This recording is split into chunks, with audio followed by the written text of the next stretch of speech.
Hello, I'm Maurice Powell. Welcome to A Little Like Music, Manx Radio's regular Thursday evening classical music hour. And I'm going to start the programme this evening with an overture by Malcolm Arnold, a composer that appears from time to time in the series. Certainly, we've played a couple of his overtures before, and I think Tam O'Shanter, very amusing piece, and the Padstow Lifeboat, one of my very favourite marches. This is the overture to The Roots of Heaven, and it's unique in Malcolm Arnold's output because it's actually the overture to a film. Not a ballet, not an opera, not an oratorio, but to a film.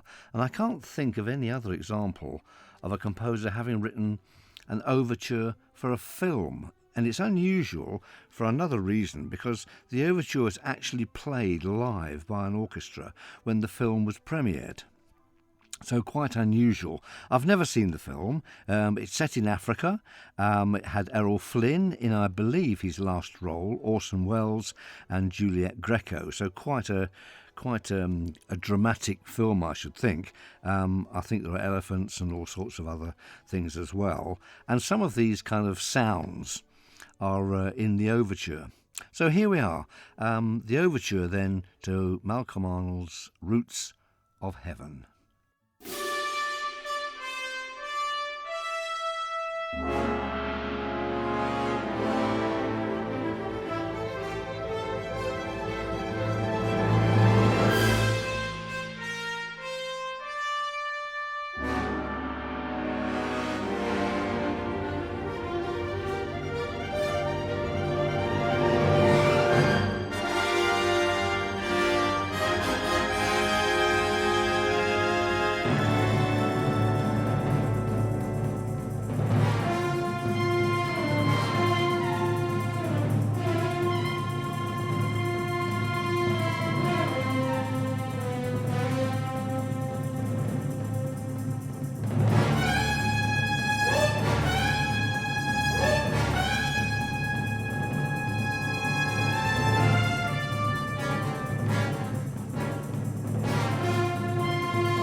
The Overture, The Roots of Heaven by Malcolm Arnold. As I say, originally written for a film, and some of the music from the overture does appear in the film as film music. Well, I've never seen the film, as I said before. Perhaps I'll look out for it one of these wet Saturday afternoons. And now to the music of Ernest Tomlinson, whose Little Serenade is the theme music for this very programme. I have played the whole of the Little Serenade occasionally, and people do ask, can we hear the whole thing? So I'm going to do that now, and then I'm going to play 3 other short pieces by Ernest Tomlinson, all of them extremely charming and interesting. So first of all, the Little Serenade, which hopefully you'll recognise, followed by the Fairy Coach, written for a production of Cinderella by the BBC in 1955, has a lovely trotting rhythm. That's Fairy Coach. And then Kettle Drum and Chipping Lane come from Ernest Tomlinson's second suite of English folk songs, based on Playford's famous The English Dancing Master. So we've got Little Serenade first, Fairy Coach, Kettle Drum and Chipping Lane, the music of Ernest Tomlinson.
The music of Ernest Tomlinson, who I had the privilege of knowing in the last 3 or 4 years of his life when he was hale and hearty, still conducting at the annual Light Music Society annual festival, and with a fund of wonderful stories and anecdotes about his life in the world of light music. I think the Little Serenade, our theme tune, is the most perfect piece of light music. Has a wonderful melody, very memorable, and warm, cosy orchestration kind of wraps you round, doesn't it? A real feel-good piece of music.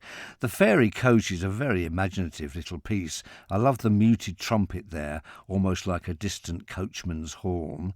Kettle Drum, of course, is one of those pieces about a band that comes out of nowhere, passes and then fades away into the distance. That's a really lovely piece. And Chipping Lane is a typical piece of English dance music with a kind of skipping lilt that is so characteristic. And all, of course, wonderfully arranged and orchestrated by Ernest Tomlinson. Perhaps in the future I might devote a programme entirely to his music and maybe get my colleague Andy Wint to join in with some of his very pertinent comments about light music and that whole world. Anyway, that's for the future. In the meantime, something for piano, I think. Not a concerto, but a short piece featuring a solo piano and orchestra. This is by Philip Green. It's called The Song of Soho. It was from a film, Murder Without Crime, which appeared in 1951. Again, I have to confess, not being a film buff particularly, I've never seen this film, but I will look out for it. The second point of interest is that the pianist is William Bill McGuffey. Very famous pianist, conductor and composer for films in his lifetime, and he came here to the Isle of Man in the 1950s, as I remember, as the pianist with one of the dance bands that played here, of course, in that heyday of the entertainment industry here just after the Second World War. Bill McGuffey, a very talented and versatile person. Here we are then. This was recorded right back in 1951.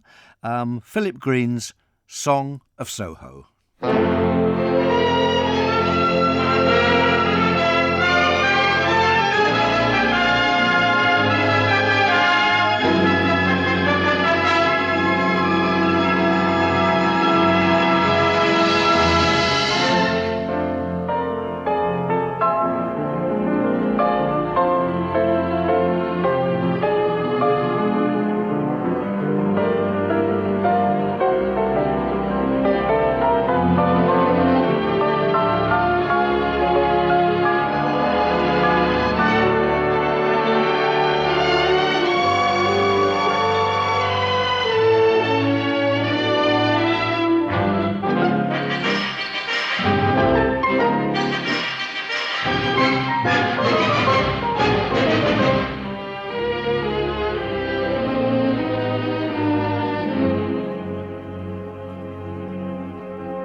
Philip Green, the Song of Soho, originally written for the film Murder Without Crime in 1951 and featuring the pianist Bill McGuffey. Now, if you've just joined us, you're listening to A Little Light Music with me, Maurice Powell, and you're very welcome indeed.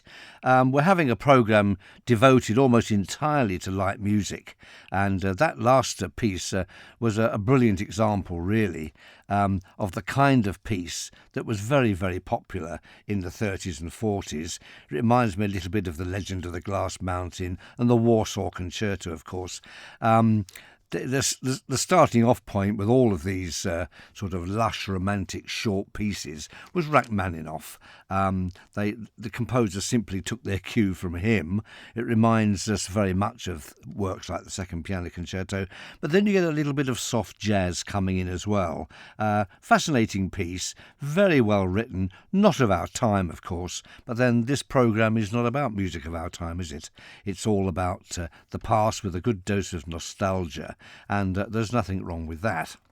And now to the music of James Langley, not a composer I think many people will have heard of, mainly because he was a BBC music producer. So many of the best-known light music composers were either instrumentalists playing in theatre orchestras, but many of them actually worked for the BBC as backroom boys and kind of composed in their spare time. And they produced some wonderful music. And the next piece I'm going to play you is a case in point. It's called The Coloured Counties.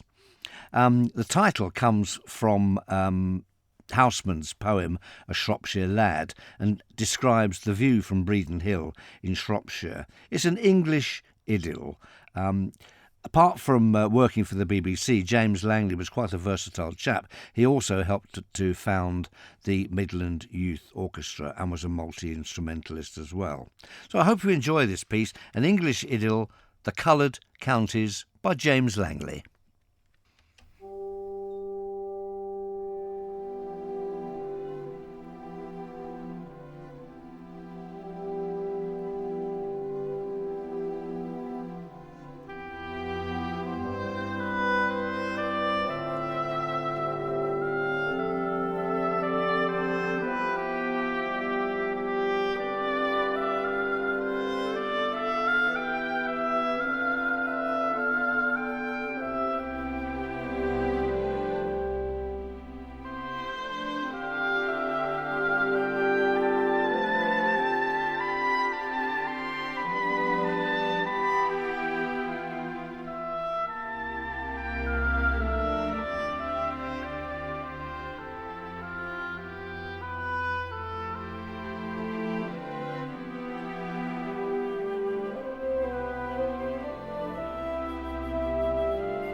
So that was James Langley's The Coloured Counties, based on a line or two from A Shropshire Lad by A.E. Houseman.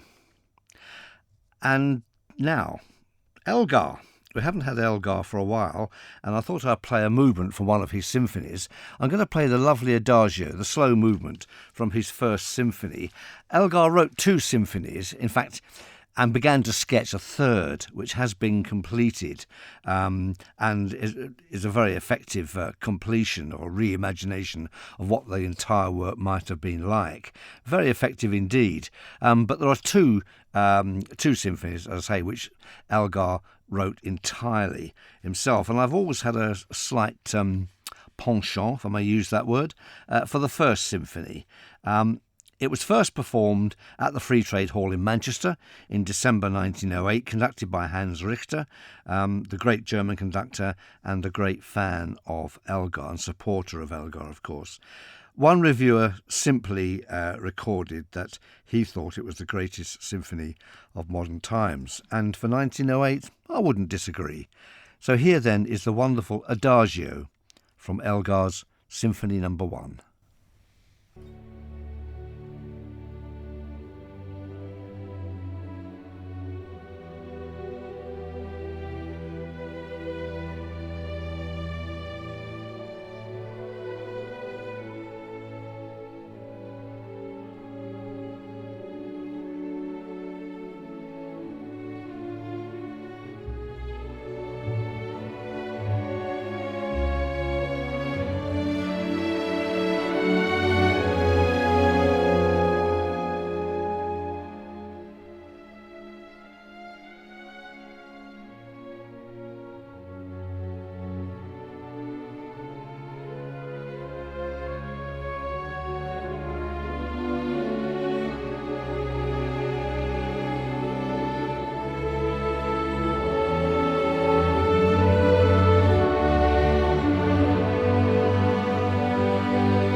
The Adagio from Elgar's First Symphony. What a magnificent piece of music. The conductor was Mark Elder, the orchestra was the Halle Orchestra.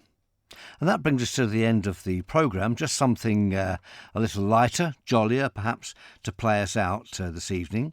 I hope you've enjoyed my selection and will join me again next Thursday at 9. So to play us out then, Percy Grainger, Handel in the Strand. A mixture, said Grainger himself, of the clog dance and Handel. So it reflects both Handel and English musical comedy. Handel in the Strand. Goodbye. Thank you.